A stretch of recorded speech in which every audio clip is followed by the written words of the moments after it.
Hello, Hello and welcome to Biggest I Ever Had with Dan and Dave. episode number 21? Yeah, and we've got a fantastic song to talk about this week. We certainly do. This is actually our second recording of this episode. I certainly had a lot of drinks after You last week's had? episode. We started recording this one. We did the first half of this one, and I went off on a tangent that was completely not about the song No. and was rambling and was kind of rubbish. And then I ran out of drinks, so I sobered up for the second half. And listening back to that, that's actually quite listenable. So you're going to get this episode in kind of two parts. Yeah. This first part, which we're recording now at the end of March 2021, and the second part that we recorded about 2 or 3 weeks ago, because that bit's actually like coherent. Which is why our clothes change. If you're watching on YouTube. And if you're not, you should head over there. It's just Biggest Ever Podcast, is it? Something like that. Something like that. We're going to have like more videos. I am slowly. We have an idea for another series of like a few episodes that will be video only, and I've been like stockpiling stuff for those episodes. And because it keeps getting pushed by lockdown, I'm ending up with more and more stuff. So I now have like cupboards under my stairs full of stuff and like things. Well, we'll do this. Well, we'll do that. Oh yeah, well, because we expected we would have done things by now. But yeah, still ongoing. Quite bored of lockdown. Yeah. But Nearly over now, hopefully. nearly over. I might see you next week. We never know. Weather permitting, we're allowed to meet in gardens. Yeah. So that might be something at least. But yeah, or unless we go into is it a fourth lockdown? I don't quite understand. It's a third wave, but a fourth lockdown. Yeah. I don't Something really like get that. it I all. think that there was like a third lockdown that kind of eased a bit, but then they were like, no, let's not ease it as much. Yeah, I don't know. It's a weird situation, isn't it, when you can go, which was your favourite lockdown? Yeah, I know. We've always been in a lockdown. We've not had restrictions for over a year now. So, but anyway, that's enough of a tangent. Another long rambly intro. I'll introduce this week's, which I have lots of notes for, but Dave has deleted his notes because we already recorded this episode. And I didn't want to think about this song ever again.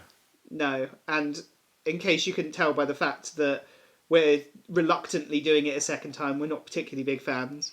But this week's is You're the One That I Want by Olivia Newton-John and John Travolta from the musical Grease. But only the film version. Only the film version, which is... you remembered that at least? I remembered that. You remembered one of the notes. So this episode, like I said, we're going to kind of focus the first half on the song and the artist, and then the second half we go off onto a musical-related tangent, but from memory it was reasonably coherent. We'll see. We'll see. It's already done. It's already in the bag. It's weird. I'm talking about part 2 of this episode, which people will hear in like 20 minutes, which has already been done like weeks ago, so it's fine. Anyway, I'll start by introducing the artist. So the first one is, I didn't realise Olivia Newton-John is a Dane. Yeah, she is. Which I didn't know. Because I knew her as being Australian, which she is. And Australians can become dames, I believe. Yeah, they have the Queen. Yeah. They have the Queen, yeah, but they don't have the Queen like we have the Queen. I don't understand it all. It all gets very, very complicated. There's some long, like, Wikipedia, like, flowcharts. But, I mean, it being Wikipedia, it doesn't make much sense. Because there's colonies, there's, like, countries, there's territories, then there's, like, British overseas territories. Then there's dependencies, then there's, like, Commonwealth countries, and then there's, like the list goes, like... and it's not The even, sun like, never a sets coherent on the thing. British Empire, so even today, Yeah, you've got, like, the Falkland Islands. Yeah, it's all the little, like, dotted islands and things you've never heard of. It's so confusing, and I don't quite understand how it works with immigration. Like, some countries we can just go to as British citizens, but some like we can't, even though they're like Commonwealth, like British countries. I don't understand it all. You could spend hours upon hours doing like a deconstruction of it. I don't think anybody even really knows. It's so complicated. Half of these things are probably written down on like lambskin charters from like 500 years ago. So. But anyway, yeah, Dame Olivia Newton-John, she's British-Australian, which I didn't know she was British, but British-Australian. Singer, songwriter, actress, entrepreneur and activist. is what her website bio says about her. So she's a woman that wears many hats. I've got here as a note, and this is the note I wrote a few weeks ago, and I said this in the first part, but I'm going to reiterate it for this recording. She's a good singer, not going to say many bad things about her due to her ongoing battle with breast cancer. So She's a good I'm not singer. going to take... She is a good singer. She always seems quite down to earth when I've seen her on like chat shows and things. She's probably not only the best singer on this song, in fact, definitely the best singer on this song, but also the best singer in the entire film. Yeah. I mean, I don't like Grease at all. I don't like Grease. We should start by saying that. We're not fans of Grease, so if you're a fan of Grease, probably one to skip this episode. But we are fans of musicals. We are. We do talk about musicals quite a lot in part 2. It's not a blanket, I absolutely hate musicals. In fact, I love musicals. In fact, not only do I love musicals, I love almost all musicals. Like, if you were to write like the top 100 lit musicals of all time, I'd probably like 70 or 80 of them. You know, and like I probably love a good like 50 of them. It's just that of the ones that I don't like, Grease is probably very, very top of that list, if not the top. But why? Is it because it's so like overrated and loads of people tend to really, really be defensive about it? I think I hate the story because the story makes no sense. Basically, the plot of Grease is, change yourself for a man.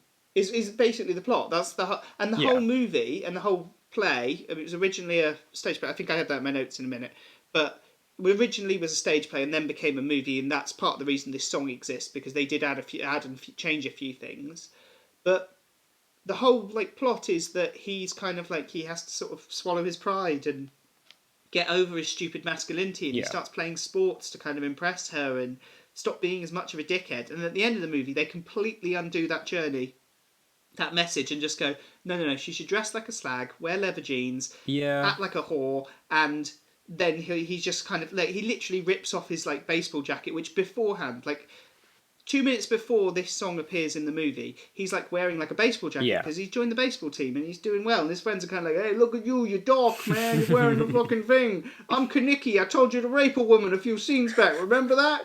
In case you don't know, in the song "Summer Loving," Kaniki is like, "Did she put up a fight?" Which they apparently don't do. Since writing this episode, I looked that up.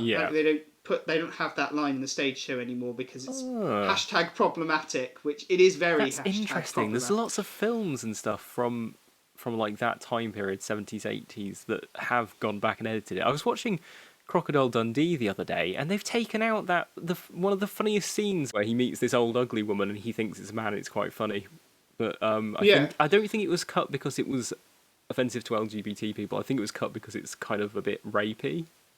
Yeah, I don't know if it's like edited, because this was on TV not too long ago, Grease, and I didn't watch it, but I did watch the Gogglebox episode where they talked about it, and Roman Kemp and Martin Kemp were watching it, and they were like, "Ooh, that line hasn't aged well." So that's why I know for a fact that when it airs on TV, but the stage show, or at least some productions, do remove that line. But anyway, he's wearing this baseball thing, and Kaniki's all like, "Hey, you dork," and, "I got no future." Don't quite get it all. And then he's like, "Oh, it looks cool. I'm trying to be somebody else for Sandy." And then Sandy comes along and she's dressed like a whore.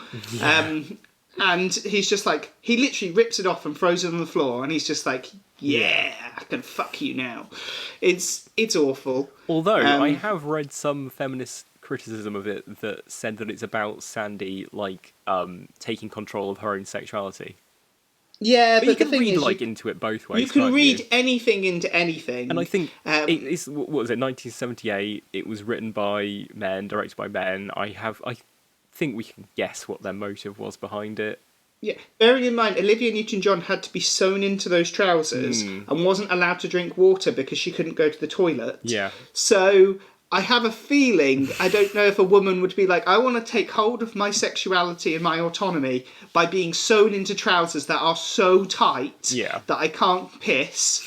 But it's okay because men find it sexy, but I want those men to be sexy.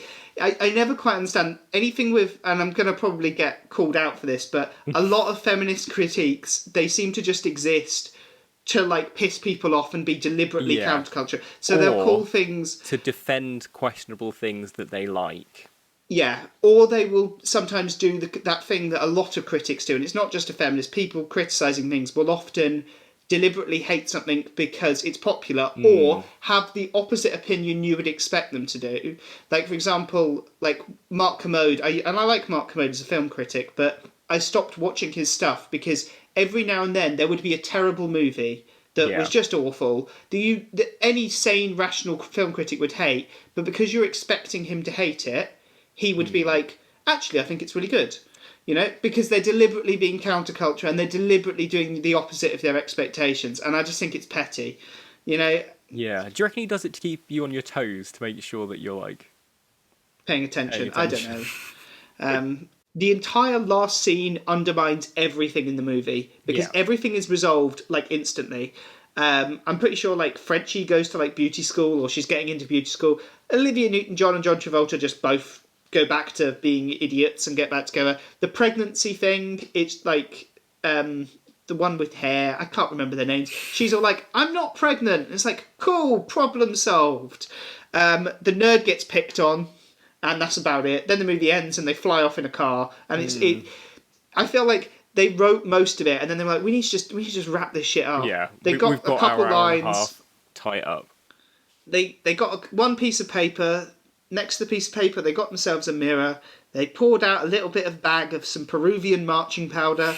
They whipped that up their nose and just went, leather trousers, pregnancy, she's not pregnant, flying car. We are fucking geniuses.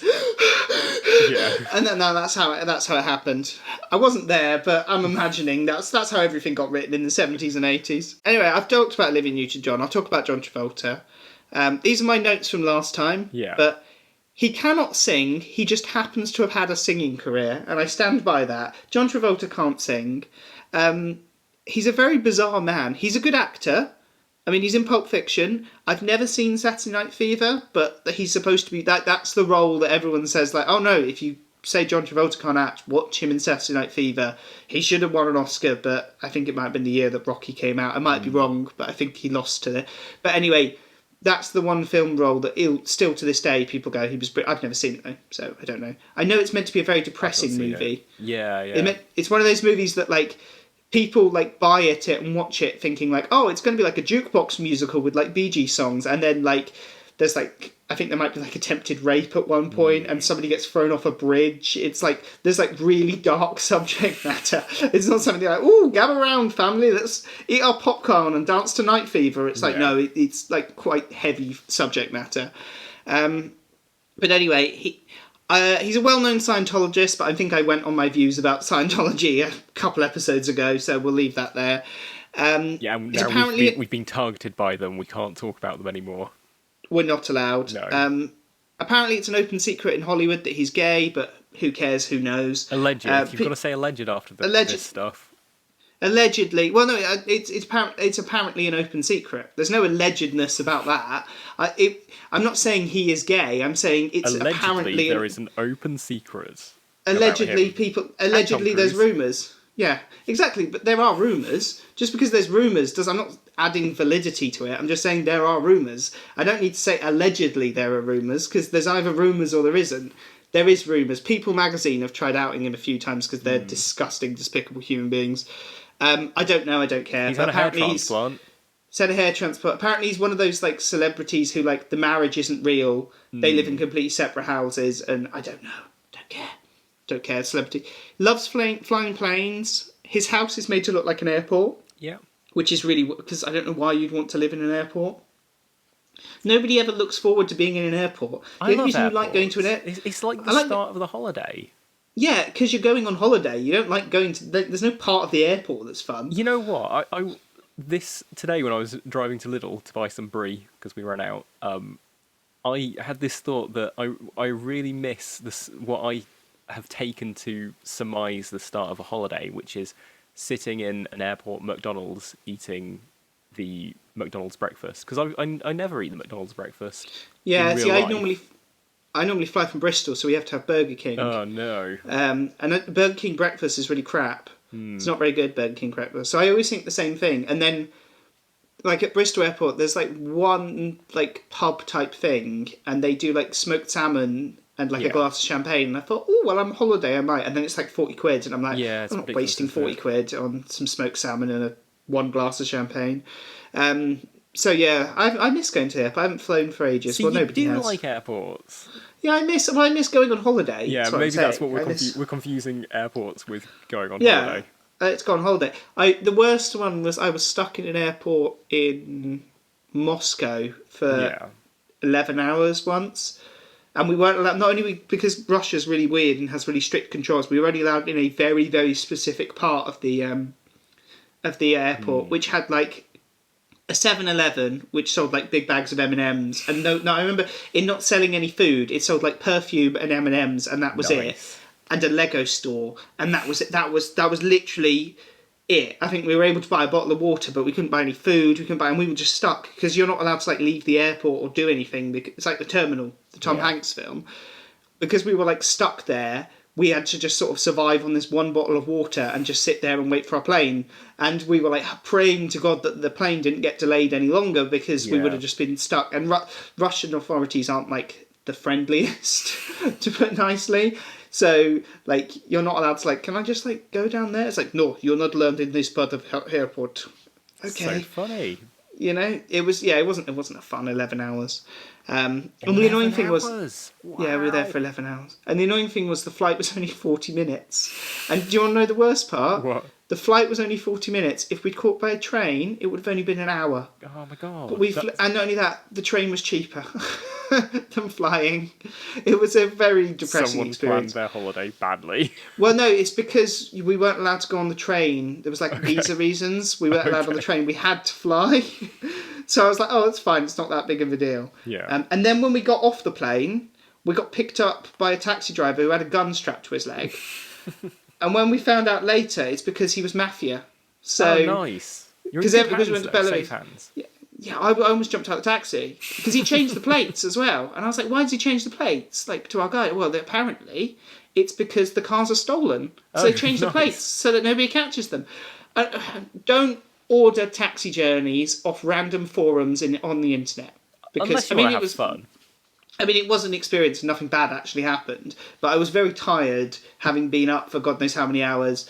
And my flight got cancelled as well, which is why I'd had a cancelled flight. I'd had to deal with the worst Russian customer service to book another flight. Then I had to wait for 11 hours, and then I got picked up with a man with a gun strapped to his leg driving me, who didn't speak any English, and I had no idea where my hotel was. Yeah. But anyway, I'm not going to blame John Travolta for all of that, but I'm just saying the man is a strange man for liking airports. Recently, I mean, he's been in lots of terrible movies, but some good ones, but I think we talked about it before, about him not be able to say Idina Menzel. Oh, yeah. And he said it as Adele Dazeem, but we talked about that last time.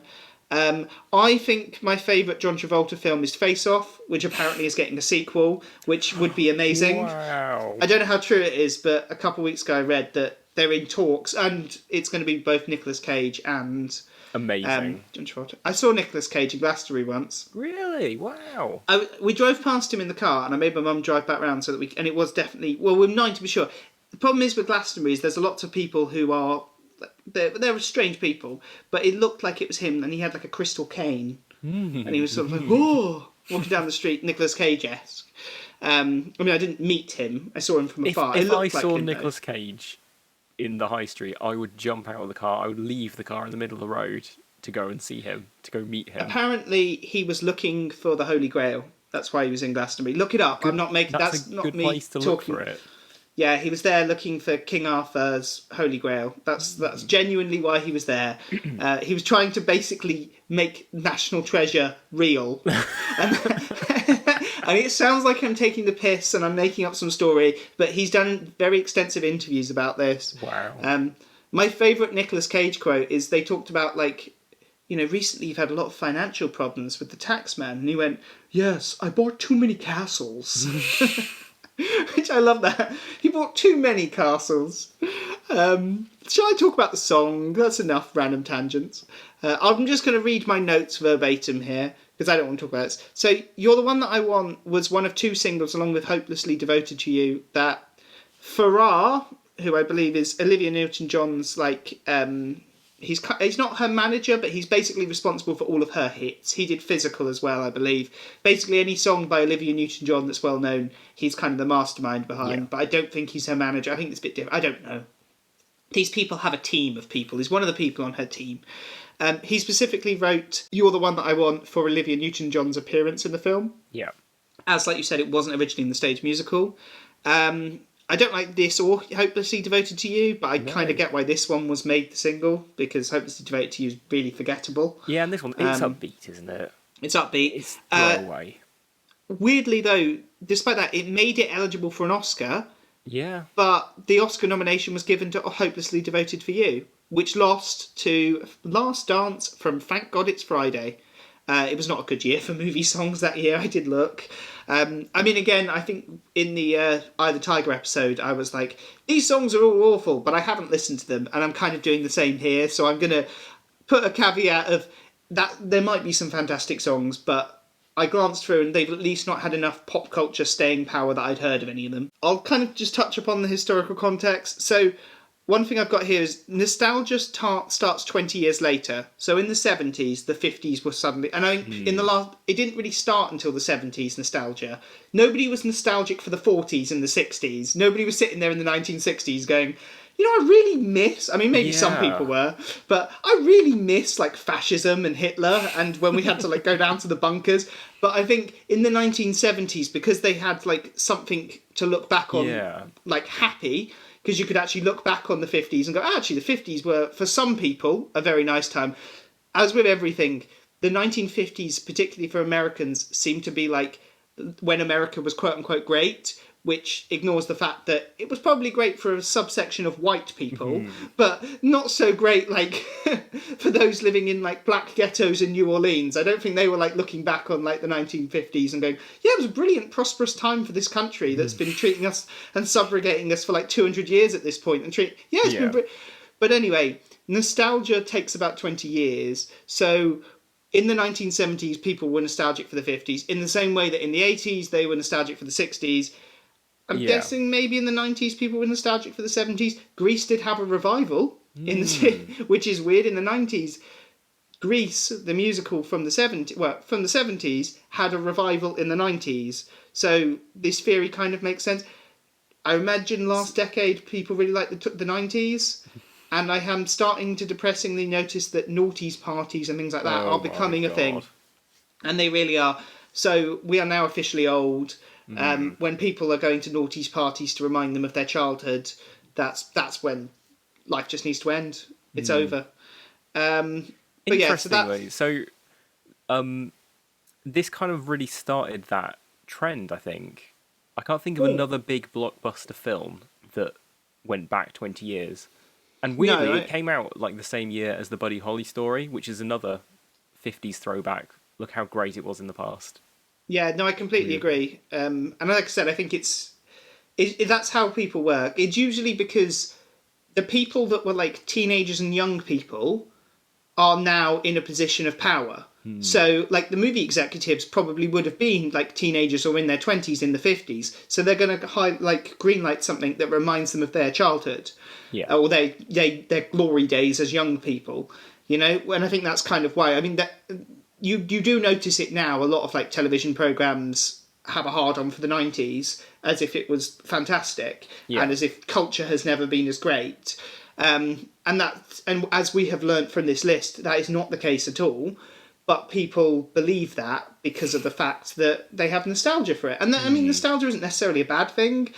I do think I quite like the coronavirus in the way that, at least in the year 2040, I don't think people are going to be nostalgic for 2020. But maybe I'll be wrong. Maybe we'll have corona-themed, like, social distanced discos in like 20 mask parties. I really don't know. Maybe people will look back on it and go, oh man, it was so much fun being in lockdown. But possibly. Maybe this will break the cycle, you know? Because as I said, in the 60s, people were not nostalgic for the 40s. So maybe in the 2040s, people won't be nostalgic for the 2020s because they're really shit. Or at least they have been so far. We had a good month. I quite liked January, 2020. I'm going to go through my last few bits. So why do we think it sold so many copies? So it is the most successful musical of all time. So it's going to be hugely Yeah. successful off the back of the fact that the most successful song from the most successful musical of all time is probably going to be there. It's the lead song from the film as well, pretty Yeah, much. pretty much that. And well, this is the thing. I've got here. I'm more familiar with it being part of the 1990 Grease Megamix, which was played at like every wedding I went to from the age of like 5 to about 12. There was sort of a brief period where it was usually the last song of the night, and everyone does the Grease medley. It's even a joke in Gavin and Stacey because I think it's that like every wedding DJ who talks a bit like this. Everybody get down on the grounds. It's time for the Grease Megalix. I want the mums and dads to stand to the left to the side. Put your hands in the air. It's time for oh well, oh well, oh well. Yeah. And then they stop the music. They always fucking pause the music. It'll be like, Grease Lightning, whoa, Grease Lightning, have we got any greasers in the house tonight? It's like, nobody wants to hear your shit. Anyway, that's like a tired cliche that I'm going on about. Everyone has drawn attention to how awful wedding DJs are, but I'm just saying it. I'm being postmodern by pointing out my postmodern observation and how even commenting on it is incredibly postmodern. So that's how I'm so multiple layers. I'm postmodern. But anyway, I'm more familiar with the Grease Mega Mix, which is played at weddings. It's like a mashup of You're the One That I Want, Grease Lightning, and Summer Nights. Which is, I didn't realise it was re-released in the UK and charted in both 1996 and 1998, which is perfect timing for it to be part of like weddings around that time, which is when I remember like running about at weddings, hopped up on sugar. So lasting influence. It was the first big teenage movie as well, wasn't it? Like where the focus is teenagers. American Graffiti was a couple of years before. But was that like a big blockbuster? I mean, it was pretty successful. Probably it wasn't as big as Grease, but it was pretty successful because if it wasn't for that, George Lucas wouldn't have been able to make Star Wars. Yeah. But again, that's another example of like 50s nostalgia through a 1970s lens of like 20 years later going, this is what it was like. Like I said, I always loved those movies. They never have any civil rights movements. They never have civil unrest or rioting or any black characters. There's never any black people. There's like 2 black characters in Back to the Future, and they refer to them as being reefer addicts, which I guess kind of like at least Back to the Future, when it goes back to the 50s, they do lose like they do at least use like derogatory terms for black people, which is like historically accurate. Yeah. They don't go as far as saying the N-word. Not that I want to watch like Marty McFly like beat up Biff because he's using the N-word, but at least there's an acknowledgement of it, of the sort of nastier sides of the 1950s America. As for Grease, you just think it was amazing all the time. Yeah. Everyone was just driving around in their cool Cadillacs and drinking milkshakes at the 50s diners. Without Grease, you wouldn't have had stuff like High School Musical. No, that's another point I have. High School Musical is basically a modern day version of it. Yeah. But it's not the best teenage-focused film of 1978. It's certainly not my favourite. Can you guess what my favourite teenage film of 78 was? As soon as you say it, I'll go, oh yeah, but I don't know off the top of my head. Animal House. Animal House, yeah, I don't mind Animal House. Animal House has aged reasonably well. I mean, there's a few, like, kind of rapey jokes which haven't aged brilliantly. But, I mean, Superbad hasn't aged brilliantly, and that's only, like, 20 years old. Not even 20 years old. That's, like, 10 years old at this point. So, I can't really criticise. I still love Superbad. So, so lasting influence, High School Musical, basically a modern-day version. It's considered by some the most famous duet in a musical, which I think is probably fair to say. And they did make a sequel to it, starring Michelle Pfeiffer, but I've never seen it. No, I've never seen it. My sister's seen it, and she says it's absolute shit. Anyway, I wanted to talk about musicals during this second part. And I think I can predict some of these questions, but I'm going to ask you first of all. Okay. Okay, I want your gut reaction. Yeah. I mean, I've preempted you because I've already told you these questions, but what's your favourite musical? Just throw it out there. You can only pick one. Are you going to tell me what you think mine is before I do it, or shall I just go for it? I think you're either going to pick Rocky Horror or Book of Mormon. Oh my god, you literally have... So I have my notes, favourite, Rocky Horror Picture Show or Book of Mormon. Yeah. Literally that. I think I'd go with Rocky Horror over Book of Mormon because Rocky Horror is perfect. It's so campy. The songs are amazing. It's literally one of my favourite films and definitely one of the best things I've seen on the stage. But Book of Yeah. Mormon is hilarious. Literally, I've seen it twice. I couldn't stop laughing all the way through it.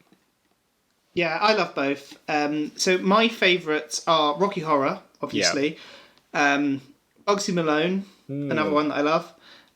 Book of Mormon, also, which we Yeah. like. You saw it. We saw it your second time and my first time. The Lion King, which is another one that I absolutely adore, particularly the stage show. I mean, The Lion King is one of those things that it was one of the few videos I owned growing up Okay. as a child, so I have nostalgia for it, but it does hold up.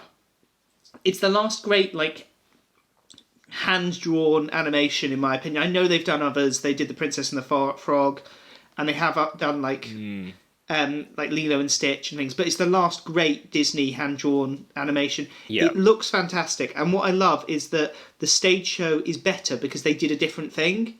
They're like, all right, we're going to take the songs and take the story, but we're going to do it in a different The style. theatricals of the stage show were fantastic, like with all the Yeah. big puppets on sticks. Yeah, it works brilliantly. Yeah, I think that the Lion King the Lion King's one of my favourite. I love the songs. Only thing that slightly lets down the Lion King is I don't like "Can You Feel the Love Tonight." Yeah, no. I don't like every that. other song in the musical, but I don't like that one, which is a bit weird. It's like, and that's kind of like not the most famous, but it's like one of the staples of the musical, and Yeah. I kind of skipped that. I think that's when I went to the toilet when we went. I've seen it on stage 3 times, and That's shocking, Dan. well, I went when I went with school. Then I went a few years when I was a bit older, and then my wife had never seen it, so I took her because I was like, "You've never seen The Lion King on stage? Let's get tickets." So I've seen it 3 times. I'm jealous. Another My one- my school took me to see Blood Brothers, and I absolutely hated it. I didn't see Blood Brothers. I saw Sweeney Todd starring Jason Donovan, and they took us to see Stomp, which is awful. I don't like Stomp. It's just people doing for 2 hours. Wow. Like, it's one of these things that you watch like a 30-second YouTube video and you go, oh, that's kind of impressive. Or I've seen people do like banging like dustbins and playing like sticks in like the street busking, and you go, Yeah. oh, that's quite interesting, and you give them £1. But sitting there on stage for 2 hours, it's just like, oh. I get the idea. You're banging things and making noise. It's not that interesting. It's kind of fallen out of favour, Stomp, as well. I don't think Yeah. anybody... I mean, it's not a musical. It's just people literally banging things. There's no plot to it. It's kind of like a stage show, but it doesn't go anywhere. And as I said, what's the novelty of, like, they're banging things sounds good, wears off. You're like, oh, we'll have to sit here for another hour and a half for that. Another one, which is an honourable mention for my favourite, because I've not seen it, but I know a lot of people in the comments will say it's their favourite, is Hamilton. Oh, And I've okay.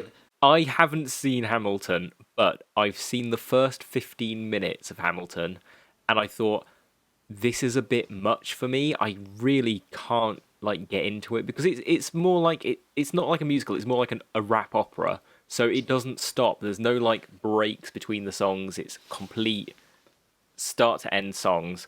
And I got about 15 minutes in, and then I was like, this isn't what I want to be watching on a Sunday afternoon. This is something that I need to like be into and focused on. Otherwise, I'm just going to miss like everything that's going on. So I turned it off, and I didn't. Yeah. I haven't found time to try and rewatch it. Well, I've deliberately not seen it because everything I've read about it is like you need to see it on stage. Yeah. So I've deliberately I've not even looked up the songs. Yeah, but you can't see it on no. stage because it's like sold out No. for the end of time. We're not going to get tickets because we're not. You like, probably won't see the original guy doing it, whose No. name I've completely forgotten. My apologies. He's super, super famous. Yeah. But my brain's gone blank. But you might get to see like a different production. I mean, I never saw the original production of Book of Mormon, but you know, I don't feel worse off.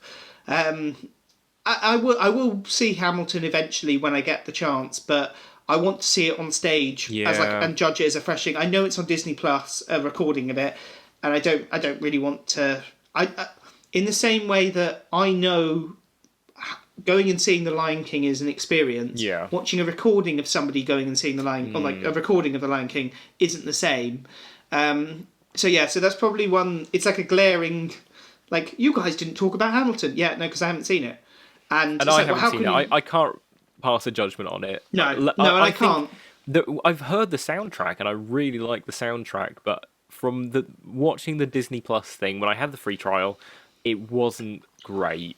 But maybe it's because of the forced perspective. Like in when Yeah, you look at it in a theater, you can choose where to look, but this was it's more expositional. yeah. No, I don't know, but yeah, I love. Yeah, as I said, Rocky Horror, Bugsy Malone. I love. Never seen Bugsy Malone on stage. Hmm. I don't know if they do it because obviously it's children. I think it's one of Yeah. these that every time I've ever heard of somebody seeing it on stage, it's because they've seen like an amateur performance by like a school. Yeah. Um, the other ones I haven't seen. Matilda's supposed to be fantastic. I've My seen parents went and Matilda. saw that. Matilda is pretty damn good. I've not seen Tim it, Minchin did so the music for that. didn't That's mention the pretty good. comedian. Yeah, my parents went and saw that at on Broadway in New York, and they said it was fantastic.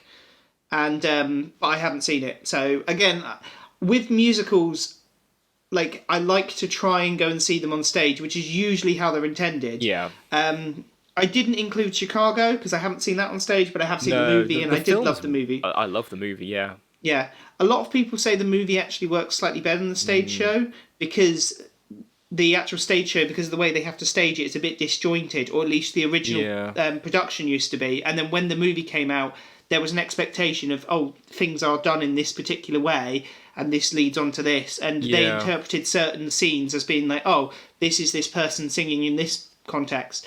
But I don't know. Again, I was meant to go and I was planning on going and seeing Chicago. I hadn't booked tickets, but I was going to book tickets, and Yeah. then COVID happened. So I haven't seen it, but I had intended to go Yeah. and see Chicago on stage, and I will likely go and see it at some point. Yeah. I like Chicago, but it's not my favourite. As I said, if I had to hand on heart pick, it would probably be Rocky Horror, Bugsy Malone, Book of Yeah. Mormon, or Lion King, and it varies depending on my mood. Lion King is probably last because there's all of the other three. I like every single song. Yeah. As for Lion King, there's one song I don't like, which lets it down. You know what's a phenomenal musical? Les Miserables. And it's kind of become kind of a bit of a meme, kind of a jokey thing, but it's breathtaking on stage when they build the barricade and they have these really powerful songs. Who did Les Mis? I can't remember. Because I was going to ask you your second one, your least favourite musical that isn't Grease. Okay. Because I think I don't think Grease is anywhere near my least favourite. See, it would I've be been my dragged least to a favourite. load of shit, Dan. Yeah, see, my least favourite would be Grease, just because of the fact that it's so ambiguous. It's not ambiguous. It's so ubiquitous. Ubiquitous. It's absolutely everywhere, Grease. And when a Yeah. production comes along, it's like the biggest thing ever, and it sells out. And that pisses me off because Yeah. those people then don't go and buy a ticket to support a theatre doing something good. You know, it makes me think of like hen dos, and they all dress up like the Pink Ladies and buy themselves Yeah. bottles of prosecco, and woo! I love that Danny's really fit, woo! And that's what it makes me think of. And I Yeah. just, the whole culture of people that like Grease just annoys me. Yeah. But I didn't know what you'd say as least favourite because I don't know what you've You don't seen, know and what I've probably seen. you probably know some obscure things that I would go, oh, I've never seen that. But I do have here my answer to this, which I think will be your answer, at Yeah. least in part. Anything by Andrew Lloyd Webber. Well, you've kind of got it there because what I picked is Andrew Lloyd Webber, and it's absolutely fucking horrendous. I hate Andrew Lloyd Webber. I mean, I don't hate him Yeah. as a person. I don't know him. Supposedly, he voted to decrease universal credit in the House of Lords, but I don't know how true that is, or if that was just like a troll thing. But Yeah. he's been known as he's one of these people that doesn't pay British tax and lives in France as an ex, which I don't actually have an issue with No. because I think if you don't want to pay British tax, fuck off, which is what he's done. And so apparently he lives in the south of France and he doesn't pay British tax because he's fucked off. And I Yeah. don't actually have an issue with that because, well, fine. You know, Jensen Button also doesn't pay British tax because he's fucked off to Monte Carlo. Fine. You can't criticise somebody. I mean, in a weird way, you're forcing them because they were born in a place to pay that. It's only if they, use the public services of Britain Yeah. and, lived in Britain, then they get pissed off because they're dodging tax. So I won't criticise him for that, but that's one of the things that he gets a lot of shit for. I just think that he's terrible at writing musicals. He absolutely is terrible. I honestly can't think of a single Andrew Lloyd Webber one that I like, and my least favourite is Starlight Express. That's the one where they all dress up as trains on They dress up rollerblades, as isn't it? fucking trains, and there's weird like CGI segments where literally there's a screen above the stage and it says, "Put your CGI glasses on," and then it all jumps out at you. There's a great Family Guy cutaway gag where it's just Peter Griffin on roller skates shouting "Starlight Express" over and over again, and literally that is Starlight Express. It's the most ridiculous. I don't know. Jesus Christ Superstar. That's pretty I haven't terrible. seen that. Cats. I've- Terrible. Actually, my sister and I watched the Cats film the other day, and if you've had a few drinks, that film is absolutely hilarious. Because not only is it ridiculous and like basically famous people are dressed as cats and dancing around singing songs for a couple of hours, but it's not just that.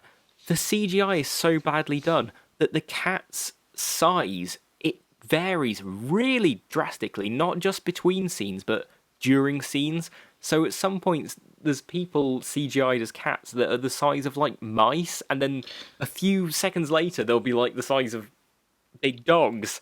It's Did you know? literally the worst like production that I've ever seen, and they even recalled it like twice. They sent out the actual film to cinemas.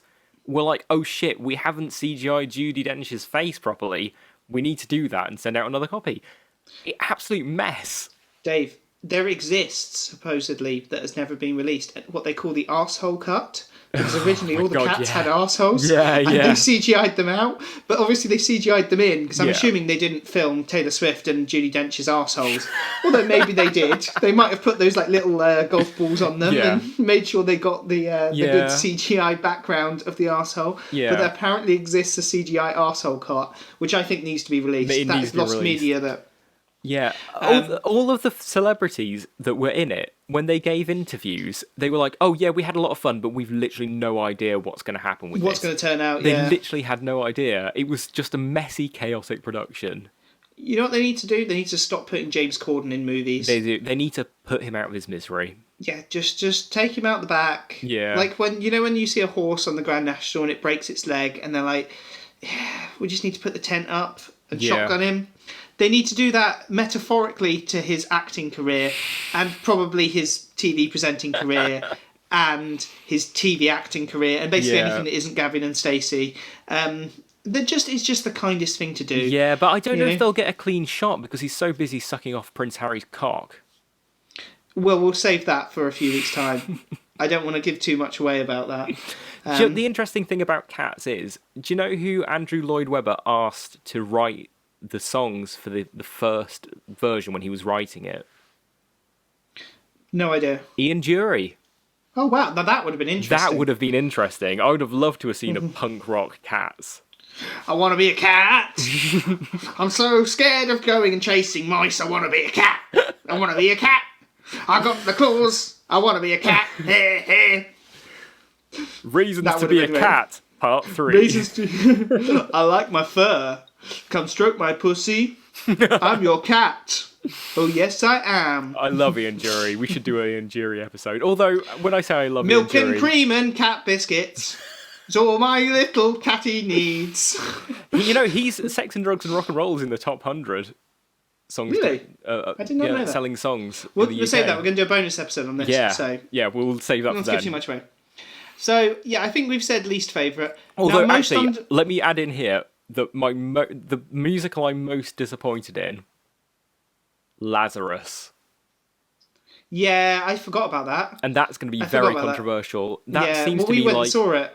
Bowie had on his bucket list write a musical, and instead of actually focusing on writing a musical, he focused on making a jukebox musical, which I absolutely hate jukebox musicals because they're literally low effort shit. So he took a few of his hits, jammed it into this really like convoluted storyline that wasn't really understandable, and just thought it would work. But what you had is just loads of drunken old people singing along to Bowie songs while something happened on the stage. Yeah, it was quite boring. We Mm, went and saw it together. I wasn't really interested in that. Yeah, I forgot about that one. mm. In fact that might even be my least. My least. The only reason I hadn't included it was because I forgot that we even Yeah. went to that. It was disappointing because it had so much potential. Michael C. Hall was really good as well. He Yeah, like the yeah. material was crap, but he was really good in it. So I would like to say he's a good actor, and he was really good in And it. if you want But to see him like writhing around on a stage covered in milk, then go see yeah, Lazarus. yeah, Do you that was remember that odd. scene? Like, what the fuck Yeah, was that about? that was the finale. They like tipped some milk on the And floor and then sang slid Life on about. Mars. Yeah, it was And odd. we love David Bowie, but like, what was he thinking? In fact, There was that anything. really drunk old woman in front of us as well who kept Yeah, dancing to all the young dudes. yeah, yeah. Oh, that was And the embarrassing because everybody else was like really buttoned up, like suit and tie, like boring theatre people, and she was yeah. there like, "Woo, fucking 2 for 1 strawberry daiquiris." It was quite cringy. Mm, But yeah, most underrated. I think I can answer this one, and okay. this mightn't. Well, the one that I thought of for Yeah. you, Shock Treatment. Yeah, no, that was actually on my shortlist. It Yeah, wasn't really like a stage musical. It has some pretty damn good songs that were just ignored because the thing where it went wrong is Rocky Horror was campy. It was very racy for the time, very sexual. But Shock Treatment was like, oh, Rocky Horror was a surprise success. Let's make a PG version that we can flog to families.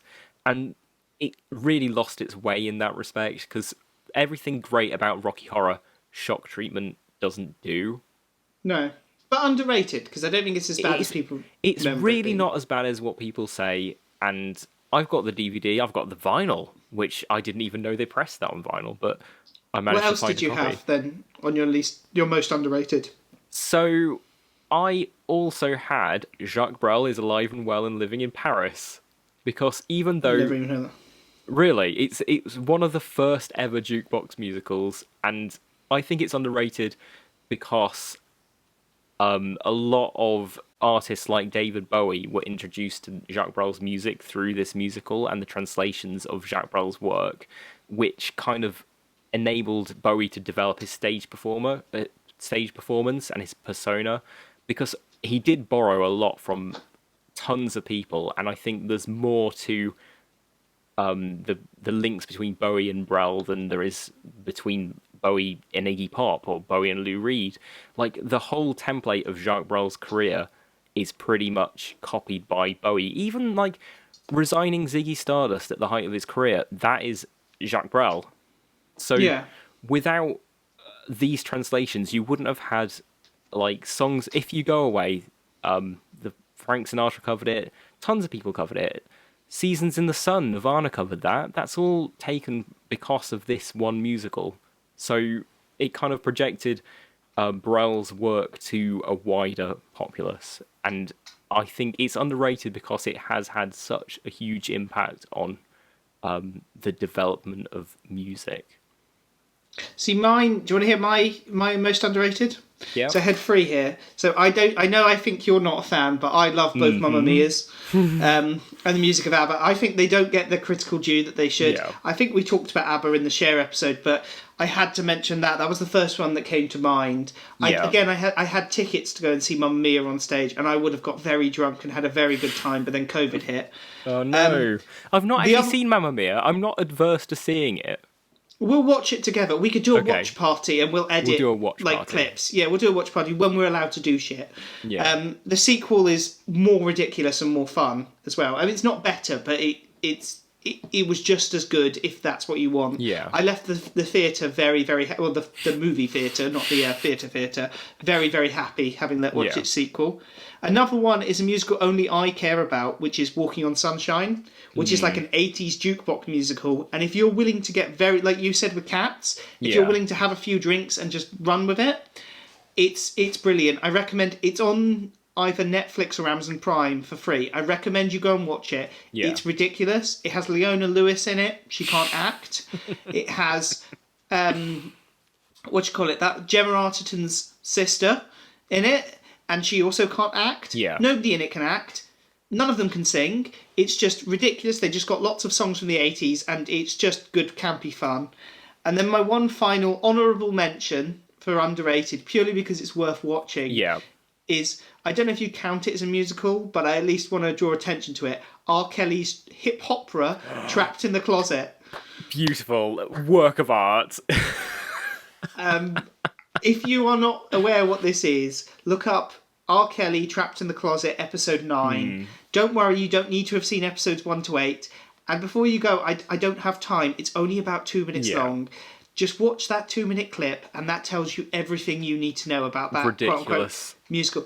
It's fantastic, and I know I've talked awful things about R. Kelly because he's awful. a piece of shit, and he really is. But it is very, very entertaining, and if you can turn your brain off as the person that's doing it and completely separate the art, it is very, very entertaining. But yeah, those were my ones. As I said, I'm not going to go to ground with those for any of those musicals. But I think I did quite a good job at predicting what you would go for. You did. I was absolutely shocked by that. Well, there you go. Shall we go for our final stage of this episode? Tenuous Kanye! So, in 2015, John Travolta kind of creepily kissed Scarlett Johansson on the red carpet at the Oscars, which was made into kind of a meme of him, like, just kind of being... It's not even, like, lechy. It's kind of just like he's never interacted with a human being before. But when I looked that up, one of the best memes was that someone had replaced John Travolta with... replaced Scarlett Johansson with Kanye West. And hopefully this is the point here in the video where you can add that image. It's easy to find. It's funny. Another mashup I'd found, somebody had edited Kanye's head over the Olivia Newton-John's physical video. So again, we're looking for edits is kind of the theme of this. And there was also a weird fan art of Kanye and Kim as Sandy and Kanye as Danny on a Japanese fan site, but I didn't save it, so I don't know if you can find a copy of that. But basically, I mean, I couldn't find any direct, like, Kanye and John Travolta and Olivia Newton-John had hung out, but who really cares? Next week, we have literally, like, an unlistenable song. It's also my birthday next week, or the week that it comes out. We were recording this, like, ages in advance. I'm still 24 when this gets recorded. Charlie's giving me a look. I'll be 25 at my next birthday. Thank you for listening. As I said, this episode's been another... We don't always do odd ones, but I think occasionally we kind of break the structure a bit. Last week very much stuck to the structure. This week was just like whatever the fuck we fancy. But thank you for sticking this long. Like, subscribe, share, the usual stuff. If you want to see exclusive content, go over to YouTube where you can see our immaculately pristine faces and Dan's makeup in the last episode, which was very interesting. I'm still wearing some now, actually. I mean, I've got most of it off, but... Yeah, it looks like he's been punched in both eyes.